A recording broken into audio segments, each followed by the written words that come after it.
Okay, what I'd like to show you is how I can take a slide deck, take a slide from the deck, and use it as a background in a Jamboard so that you can then write on top of it. So the first thing to know is that we need to make a Jamboard. So you're going to go to jamboard.google.com and any jams that you have will be here. When you're here, you'll click this little plus button that's down at the bottom that lets you make a new jam. And I would recommend naming it. So this might be Math Unit 1, particular period, whatever it is that makes the most sense for you. After I've done that, you'll notice this is blank, but there is a little button right here that says Set Background.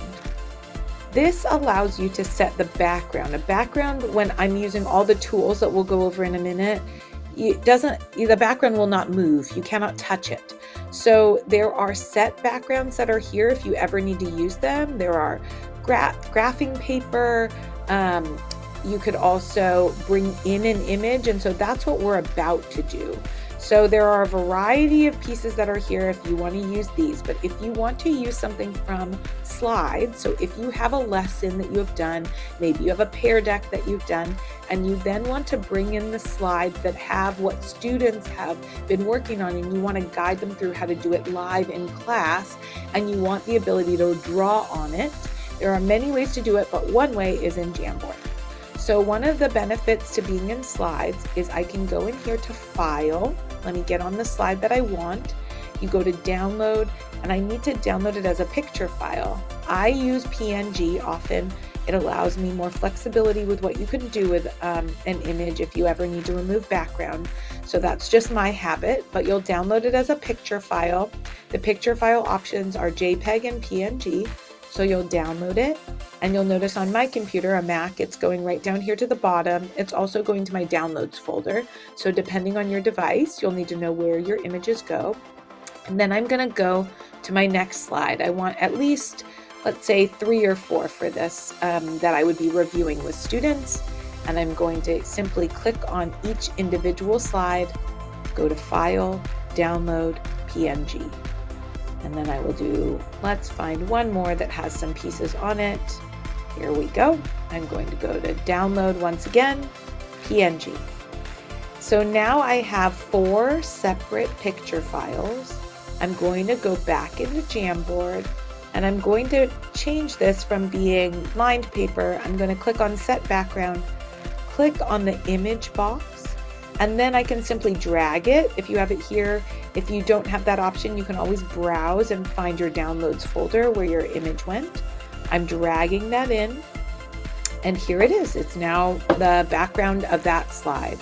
I'm now going to go to the next option by clicking the arrow, or the next jam, I should say, and you'll notice that that is blank. And I'm not going to drag this in as an image. I'm again going to go to Set Background, click Image, and then find the particular file, the second one that I downloaded. I'm going to click over. You'll notice every time I click over, it makes a new jam. I'm going to click Set Background, Image, find my third one. And then I'm going to do that one more time for my last one. If you have, just keep in mind that you can always click Browse to find them if you have things in a different place or order. Mine have downloaded down to the bottom, so I'm simply dragging them in. And then you will get to a point, if we keep going, you will get to a point where you can't make any more jams. I believe the total is 20, but I'm just going to check that here. Yes. So if you have more than 20 slides, you need another Jamboard. So just know that. If you accidentally create a jam or want to delete something, you simply go to this expand frame bar. It's a tiny little drop down arrow that's underneath your jams. And the 3 dots that are in the right corner allow you to delete or duplicate a jam. So I'm going to go ahead. I was just showing you how many we actually have. But this allows you to, I just clicked out of it, so I'm going to click back into my jam. This allows you, when you're here, you have to go to this expand at the bottom if you need to delete anything or duplicate them. So I can simply go here to delete all those extra ones that I made. You have to do it one by one. It's not like being in Google Slides.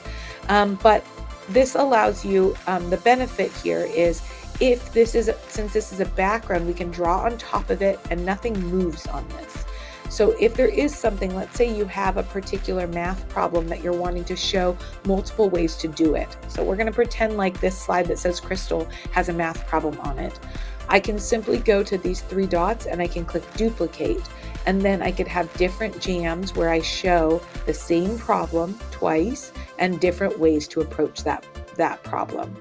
The buttons that are here on the left in Jamboard, this is your pen tool. If I click it, it will let me draw on top. I can undo what I've done using the back arrow.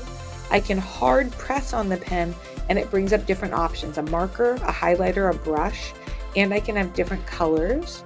So I can use all of those if I would like to. And then I can also, if let's say I draw something and I want to erase it, I can use the erase tool that's here, in addition to the undo tool or the back tool. The select button lets me move things around that I've placed on top. So if I went back to my drawing tool, if I wanted to move that drawing, I could simply, it doesn't let you move drawing, just kidding. On the drawing, it does let you move. It lets you move sticky notes and images. So let's put in a sticky note. Here we go. Sticky note. Here is my sticky note. It will let me move the sticky note. So I'm going to now select the sticky note, move it. I can then reorient it if I want to. I can go to the three dots and I can duplicate this note if I need to. If you want to make notes, if students are going onto this, if this is just you, you likely might just be using the pen tool, but you could be using a sticky note too. You can double click this and change the color. If you have colors that have certain meaning or certain groups, you want to alert them to something, that's another way to do it. And you can also insert images in the exact same way that I inserted the background, but this time it's over off to the left and it is an insert image button. And you can find that by browsing or going in your camera or looking in Google Drive or Google Photos. All of those are options. There are ways to insert shapes. These come in as filled in shapes that are here. And then you can change where they are if you want something to go to the background.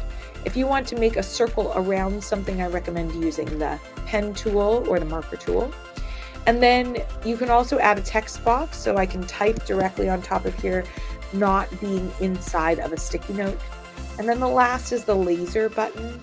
If you're doing something live and showing students how to do it live, you can also circle something to alert it, and then the laser button, it will go away, like a laser pointer.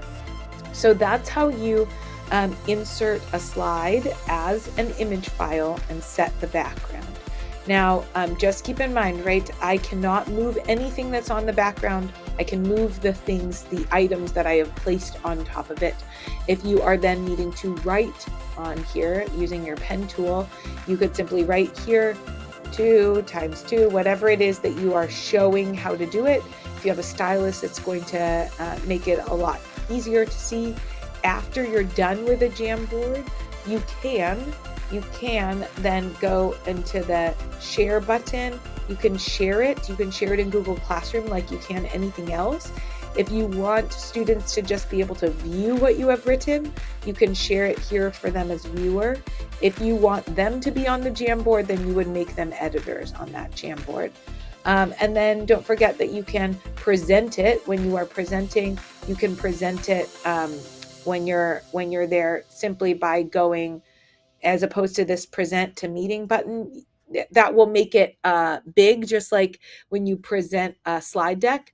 But when you go up to the top for screen mirroring is where you're going to then present using your Apple device, using AirPlay. So I hope that that helps you and answers all of your questions for how to import something from slides to Jamboard in a background.